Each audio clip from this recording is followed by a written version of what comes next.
Hi hello welcome to Andhraprabha. నేను మీ సంతోషి. ఈ రోజు వచ్చేసరికి పుష్ప 2 గురించి మాట్లాడుకుందామండి.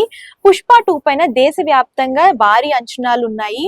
ఆల్రెడీ ఈ మూవీ వచ్చేసరికి ప్రీ రిలీజ్ బిజినెస్ పరంగా 1000 కోట్లు కొల్లగొట్టింది. సో ఇదే మొదటిసారి అన్నమాట తెలుగులో ఇన్ని కోట్లు కొల్లగొట్టడం వల్ల ఈ రికార్డ్ అనేది తెలుగు సినిమాకి మొట్టమొదటిసారి వచ్చిందనమాట. సో ఆల్రెడీ పుష్ప 1 మనకి తెలుగులో యావరేజ్ గా ఉన్నా సరే నార్త్ లో వచ్చేసరికి మంచి క్రేజ్ అనేది పొందింది. నార్త్ లో అయితే అదరగొట్టేసింది అనమాట ఈ సినిమా వచ్చేసరికి. సుకుమార్ టేకింగ్ కి అందరూ కూడా ఫిదా అయ్యారు.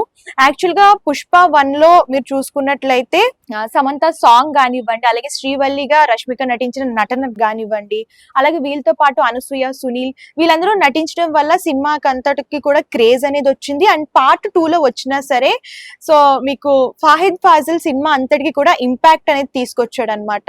సో ఇప్పుడు మనకి పుష్ప 2 లో కూడా ఈయన పాత్రే ఎక్కువ ఉంది. సో అందుకని ఈ సినిమా పైన భారీ అంచనాలు వస్తున్నాయి.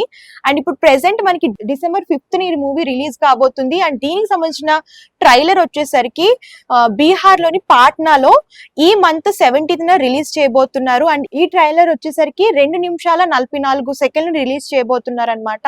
ఇందులో చాలా ఇంట్రెస్టింగ్ సీన్స్ ఉన్నాయి, అలాగే గూస్ బాంబ్స్ వచ్చే సన్నివేశాలు కూడా ఉన్నట్లు మూవీ టీం వాళ్ళు చెప్తున్నారనమాట. సో ఏంటి అనేది మనం ఈ మంత్ 17th వరకు వెయిట్ చేయాలి. చూసుకున్నట్లయితే యాక్చువల్ గా ఈ మూవీతోనే పాన్ ఇండియా స్టార్ అయ్యాడు అల్లు అర్జున్.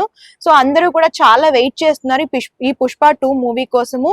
సో ఈ ట్రైలర్ చూసిన తర్వాత ఇంకా ఫ్యాన్స్ కి ఆతృత అనేది పెరుగుతుంది. సో ఏంటి అనేది 17th వరకు వెయిట్ చేద్దాము. ఈ ట్రైలర్ చూసిన తర్వాత దీని గురించి ఇంకా డిస్కస్ చేసుకుందాము. ఇలాంటి వీడియోస్ చూడాలి అనుకుంటే మన ఛానల్ సబ్స్క్రైబ్ చేయండి. Thank you.